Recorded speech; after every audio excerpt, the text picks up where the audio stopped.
This is the Haulin Assets podcast, where we show you how to start and run your own trucking company. Ever wanted to go out on your own? Follow Chris as he goes through the highs and lows of running on his own authority.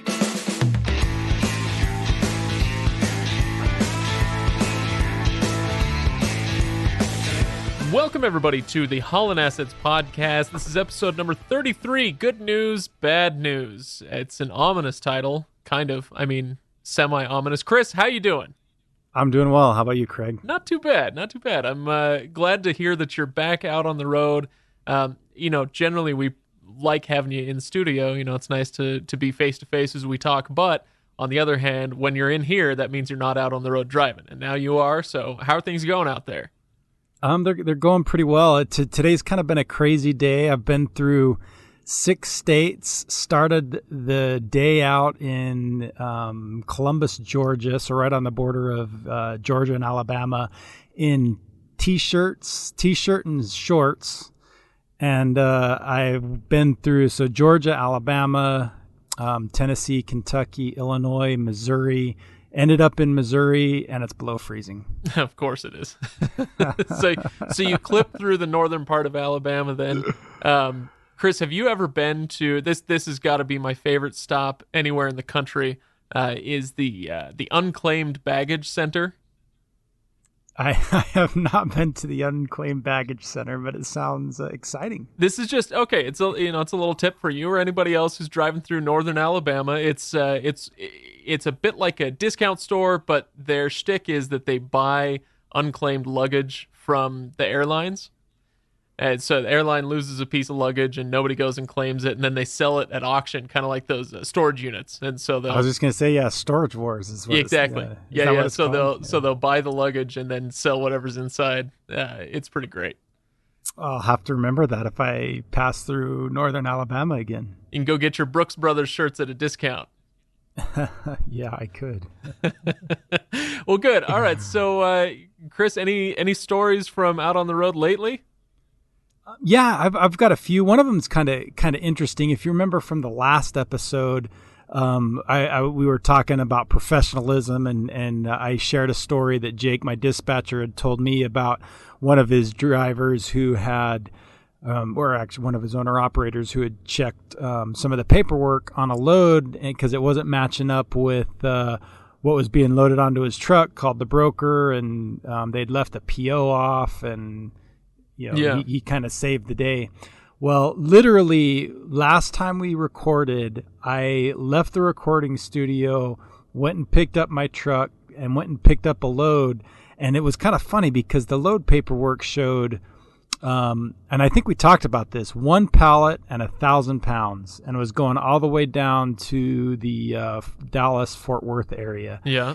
And anyway, so I go and I pick the load up, and I'm thinking, okay, 1 pallet. I back to the door. I fill the forklift, drive onto the trailer.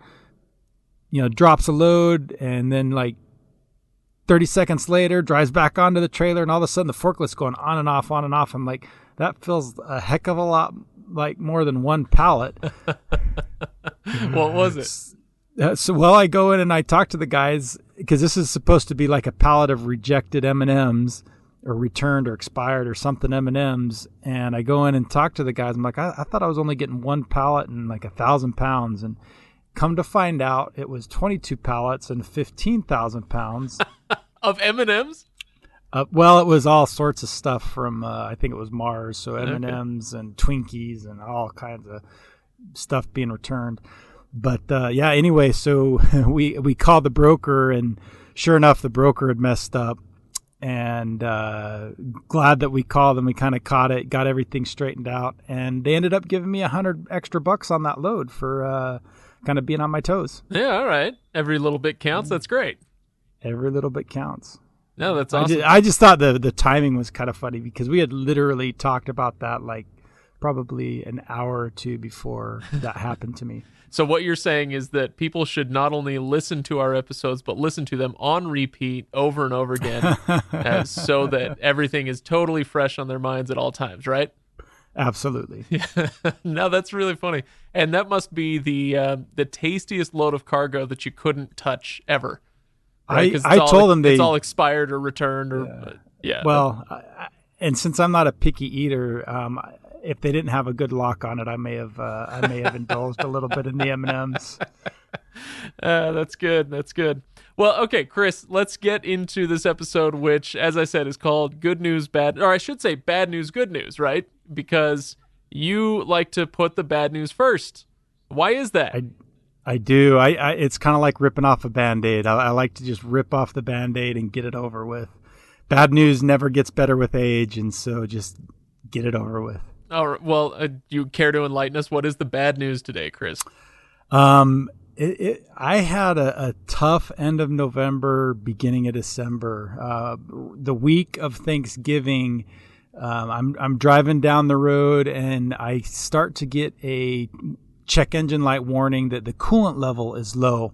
So I go in, I look at the coolant level, and it's really not low. And so I call a mechanic. Mechanic says, yeah, that's kind of not uncommon with that truck and that engine. We always kind of just fill the coolant reservoir, past full. And so I did that. Problem still not fixed. And so I drive to the Kenworth dealership in Cheyenne to see what's going on. And to make a very long story short, the head on my truck was cracked. Ooh. Which I don't know how well you know engines. That's a pretty big deal. Yeah, that's not something to mess around with. That's a whole new engine, right? You got to overhaul that thing, right? It's an overhaul. A lot of the times you just have to replace the head. But in my situation, they had to replace the head. There was a little bit of damage to the cylinder walls, so they had to replace the cylinders, bore them out, so yeah, quite a bit of repairs. So I was off the road for 3 weeks. Oh man, that is brutal. Yes, especially this time of year, because December is a really, really good time of year for freight. The best time of year, end of November, or well, all of November, December, just two of the best months of the year, and tough to be sitting on the sidelines while that's happening. And that's so yeah, those 2 months, call it 9 weeks, and you had to miss 3 of them. Plus any time off you wanted to take for Thanksgiving or Christmas or what have you, and that's a huge chunk of that time missed. It is, yeah. It was way more time sitting on the sidelines than I would have liked. And so then, yeah, I ran right up to, once we got back on the road, I ran right up till Christmas, and then took off again the day after Christmas. Yeah. Luckily, I was able to spend Christmas at home. Well, okay, so this is, oh man, I think this is the 870th time we've talked about savings on this show. This is a great time to bring it up again, because I'm curious about how much this cost you, not only in time off the road, but in the actual cost of the rebuild. Yeah, the cost of the rebuild, it's crazy. It's a car. It was $32,455.66. And that is that more or less than you had made in profit up to that point in the year? Oh, it's definitely more than we made in profit. Oof, ouch. Yeah, so savings, on a company that's less than a year old, I mean, you have a $32,000 expense like that, and there's no way you've netted enough profit to pay for that. And so, I mean, that's one of those things that we see happen on occasion. That kind of repair, especially on an engine with as few miles as mine had, is really uncommon. Usually you don't have to do that until you're closer to the 1,000,000-mile mark. And I was just, about half that. So it shouldn't have happened. It usually doesn't happen. So, my experience isn't going to be what most other people's experiences were. But yeah, that's a tough one. I mean, it's a big expense, and it can kill you if you don't do things right. But yeah. Well, you ready for this? Is where the good news comes in. You ready for the good news? You remember I bought that extended warranty, and I was kind of trying to decide whether I wanted to buy it or not, and ended up buying it. Did it helped then? Every last penny was covered. No way. Yeah, so I didn't have to put any money out of my pocket to pay for the repair. It was just my downtime. Wow. You know, three weeks of downtime's tough. You add a $32,000 repair bill on top of that. That makes things really hard. But I've never typically been a huge fan of extended warranties on vehicles, but man, am I glad I got that. It was huge. Yeah, no kidding. I was just thinking, I get phone calls all the time. We're trying to reach you about your extended warranty on your car, and I never answer the calls. And now I'm thinking, well, dang, maybe I should. I'm still not going to, but yeah, I don't think I would ever do it on a car. yeah, but man, on a semi truck, we'll talk a little bit more about it, but I'm definitely a believer of, somebody that's just starting out their business, getting that extended warranty. And we'll talk a little bit more about it. Well, let me ask you, that isn't the only lesson here, I assume, right? I mean, I was kind of joking about savings earlier as one of the lessons to learn here, but in your case, that didn't even come out of your savings because it was covered by the warranty. But what other lessons do we kind of glean from this? There's definitely quite a few lessons that I've learned as I've kind of gone through this little bit of an exercise and learning experience. First and foremost is you've got to be prepared and kind of prepare ahead of time for something like that to happen. Because if it happens and you haven't thought about it or you haven't taken some measures to kind of hedge against it, that's when it's going to totally catch you off guard and put you in a super, super tight spot. Yeah. So, when I say prepare ahead of time, the first thing in this situation that, let's talk a little bit more about is that extended warranty.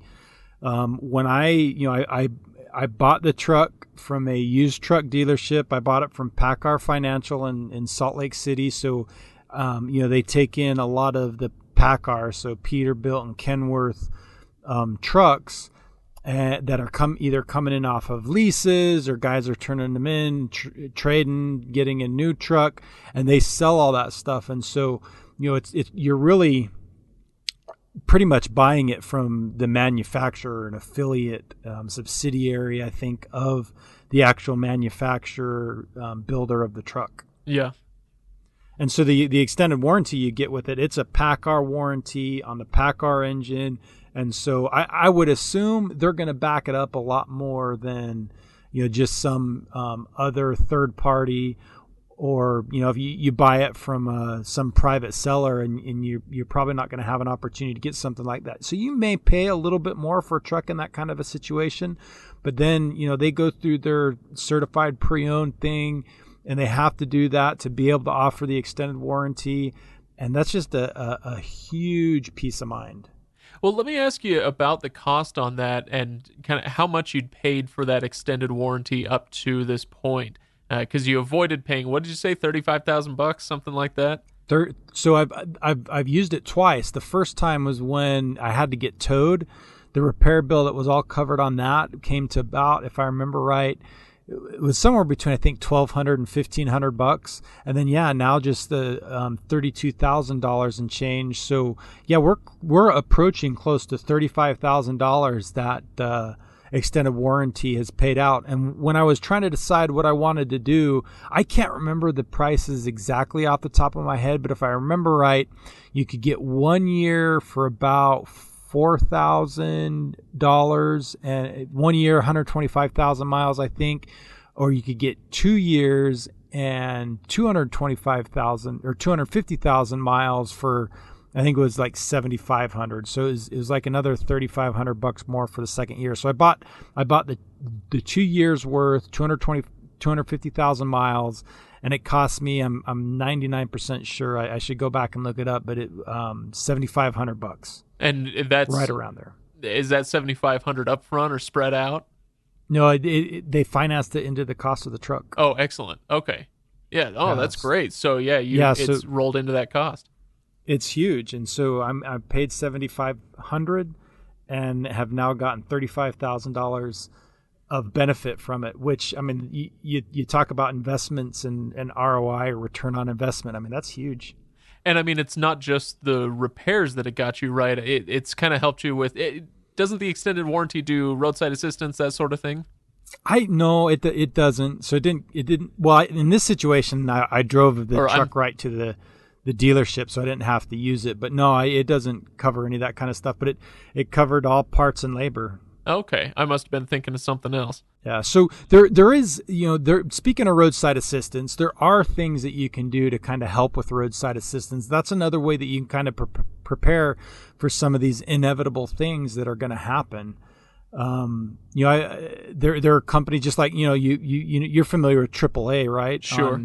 In the car world, where there are similar type things in the semi truck world where you pay a certain amount each year and you get a free tow or roadside assistance where they'll come out and jump your vehicle, repair a tire, just do some of those roadside things that are helpful. Yeah, absolutely. So any downsides then to something like roadside assistance or even the extended warranty? I think with the extended warranty, I don't really see too much of a downside. I mean, to me, more than anything, it's insurance. You're starting out a company, your truck is your biggest asset, and that's the moneymaker in the company. And if it goes down with a major repair or some kind of major catastrophe, it's going to kill you and probably, good potential to put you out of business. And so that extended warranty or any kind of warranty is going to just give you some peace of mind and give you some cushion so that if something like that does happen, which it's unlikely. If it was more likely, the cost would be a lot higher. It's unlikely it's going to happen, but if it does, it's probably going to kill you. It's going to sink the ship. And so at this point, I'm a huge believer of an extended warranty for somebody who's just starting out a business, where if some major repair bill like that comes along, it's going to put you out of business. I think you should do it just to protect yourself. Well, I mean, at this point, you're kind of the poster child for this sort of thing. Yeah. What about the roadside assistance? Any reason that somebody wouldn't get something like that?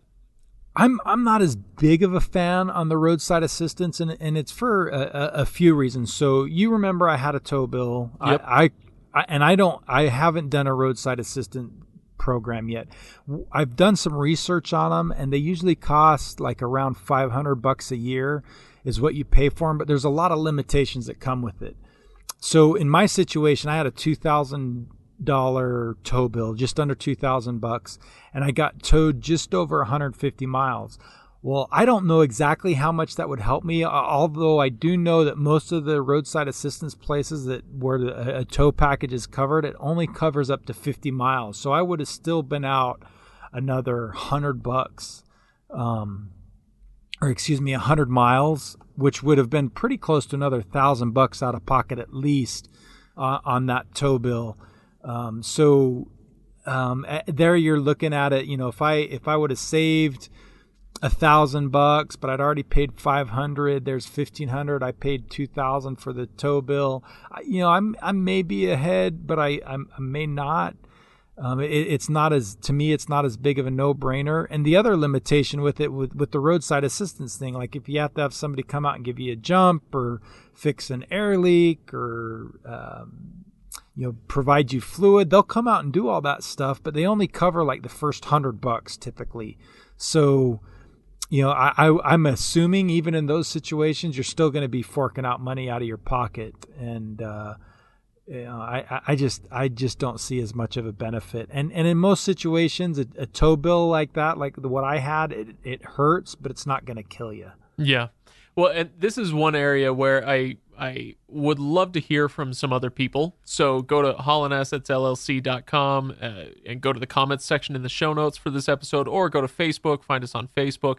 And, kind of like you, Chris, are the poster boy for extended warranties. I wonder if there are people out there who have had great experiences with roadside assistance and maybe want to share their stories as well. I'd like to hear those.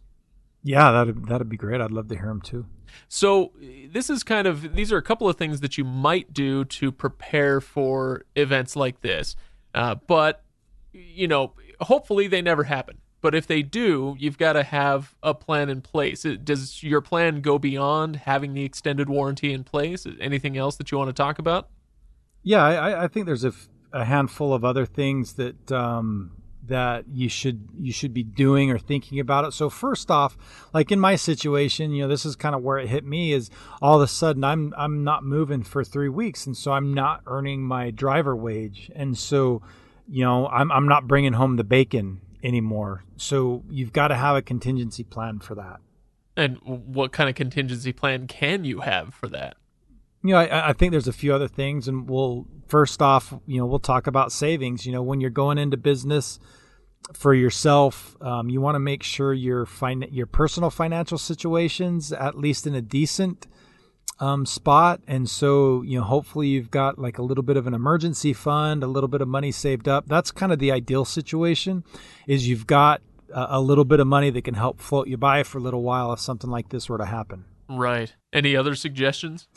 Yeah, I think another thing that you can potentially do is you can get a temporary job. So in the trucking industry, it's actually, you'd be surprised, fairly common for, somebody will be listed as a driver. So you kind of, you fill out a driver application, and you apply to work for another trucking company, but you just tell them, hey, I'm probably only going to be able to work kind of to my own schedule on an as-needed basis when it's kind of convenient for me. And I know a lot of guys that kind of do this. They may be like a police officer on the side or a fireman, and they're hired on by a trucking company where they'll say, hey, I'm going to be off for 2 weeks, or I'm going to be off for a week, and I want to go drive for you. And a lot of times trucking companies will do that because they have a truck that's a driver that's out sick, or a driver that quit on them, and they want somebody to run the truck for 3 weeks while they hire somebody else. And so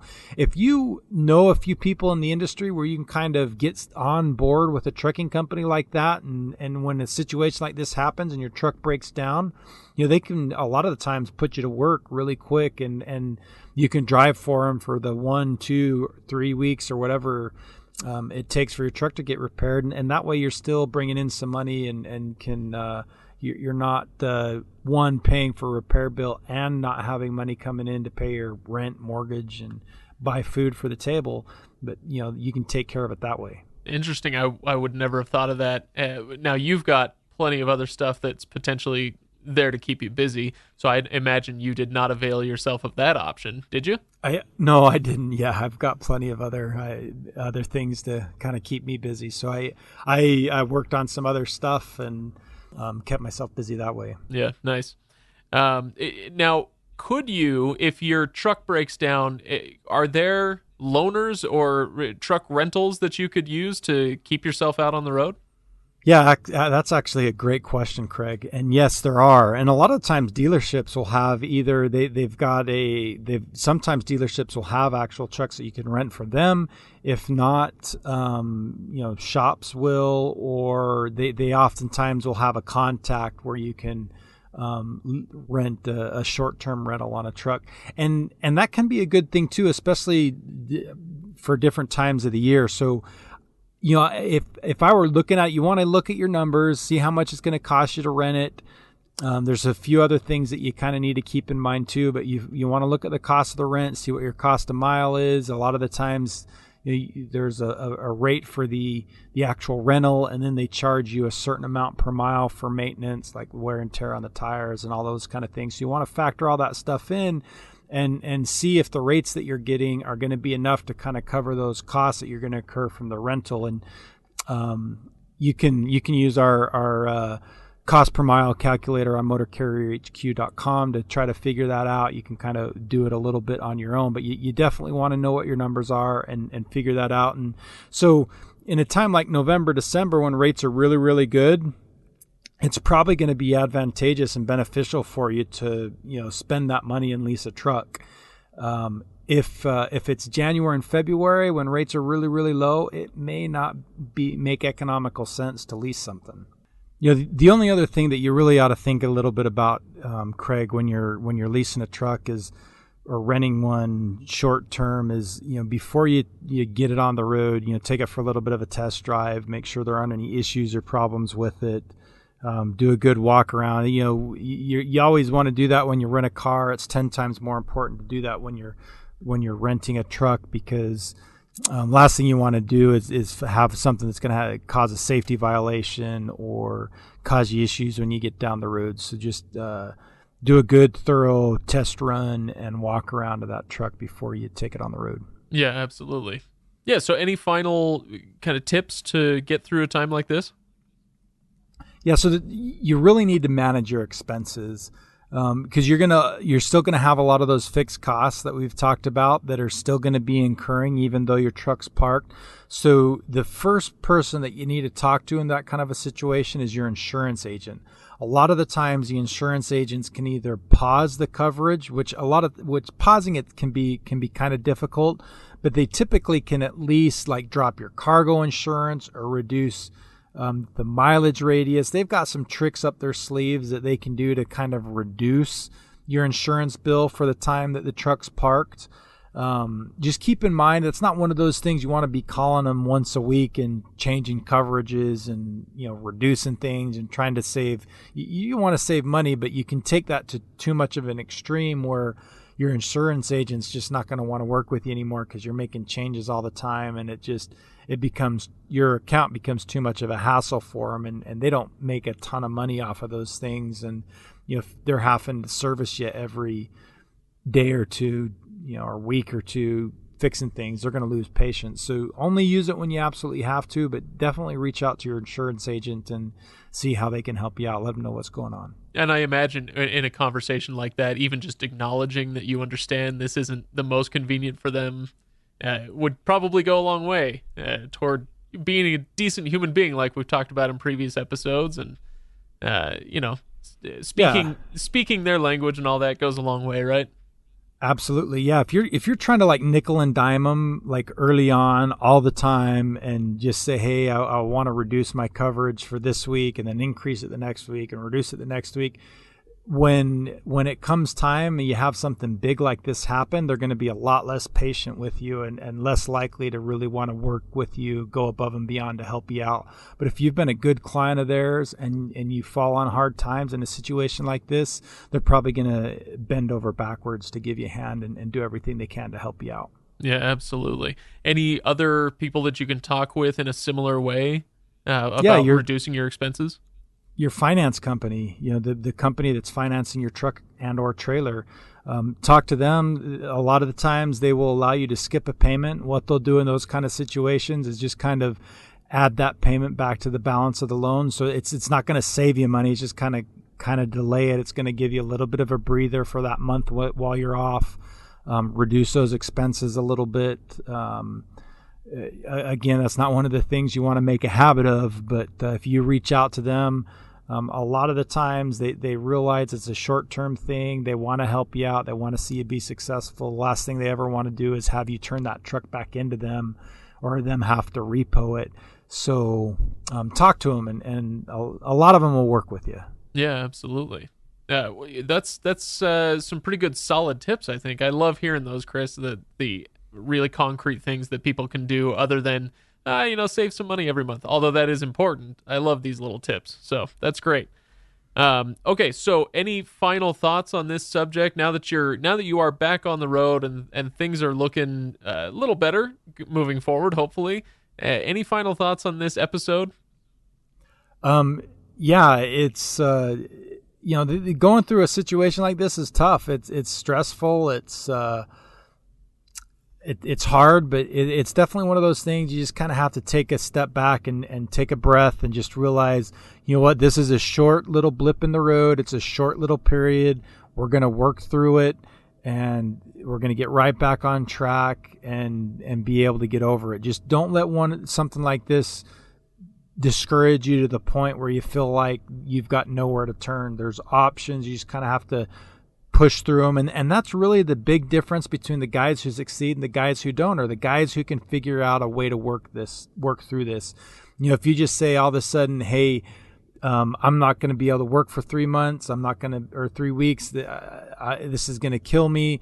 And all of a sudden you lose faith and you lose hope and you quit trying to think through ways to solve the problem, and you don't call your insurance agent, you don't call the finance company, you don't, try to muscle through this kind of a situation, because there typically are solutions. People want to help you out. People want to work with you. As long as you're good to them, they'll typically be good to you, and you can get through this kind of a thing. So don't despair. That's it's very Catholic of you, Chris. Thank you very much. That's great.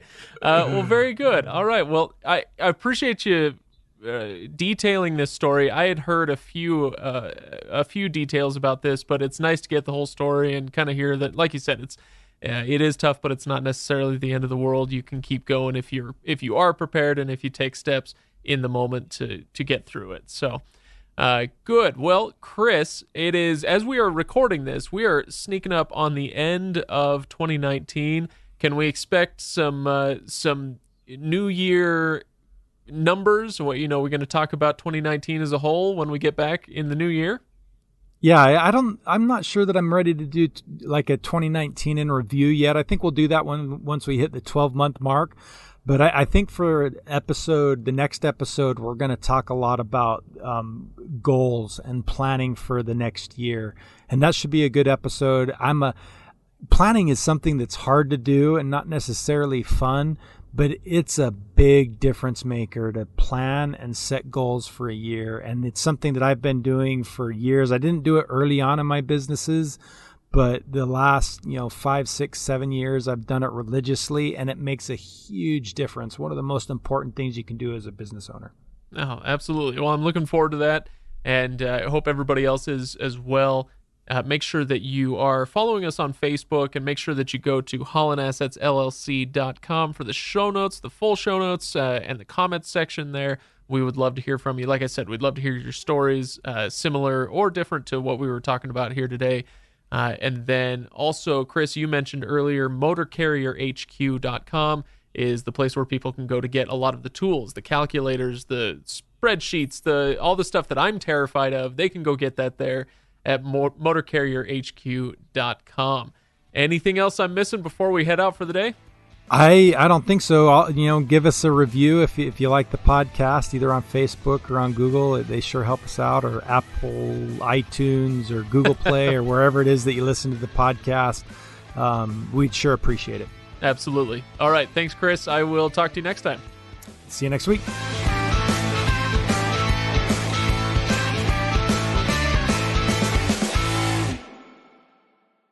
Do you want to hear me tell you about the nightmare of me going to pick up the truck?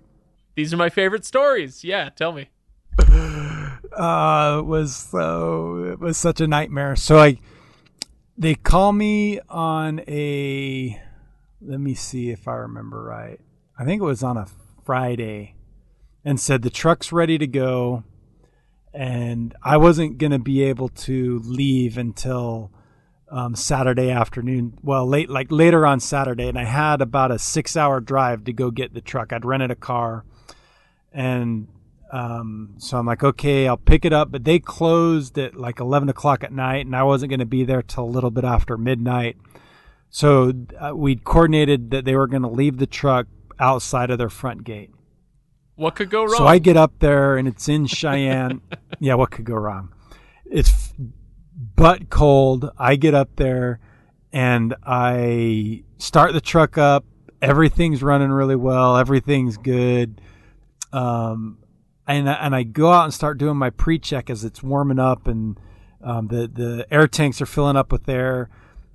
And I hear the air, once it fills all the way up to the right pressure, there's a pressure relief valve that shoots out a spiff of air, and I hear it do that. And I go in the truck after I finish my pre-trip, and I start driving, and I get 100 feet down the road. I turn onto the frontage road headed towards the freeway, and all of a sudden I look down at my air gauges, and I see the air is going down and not filling back up. And I'm like, oh crap, what's going on? So I drive it to, there's a Sap Brothers. I drive it to the Sap Brothers in the parking lot. I play around with the brakes for a little while. It's not building up air pressure. In fact, it's still continuing to kind of go down. And so I drive it back to where they had it parked parked it there, slept in the truck till 7:00 in the morning when they opened back up, and they're all like, there is no way we're going to be able to fix it today. There's a chance we might be able to diagnose it later on this afternoon, but we're not going to be able to fix it.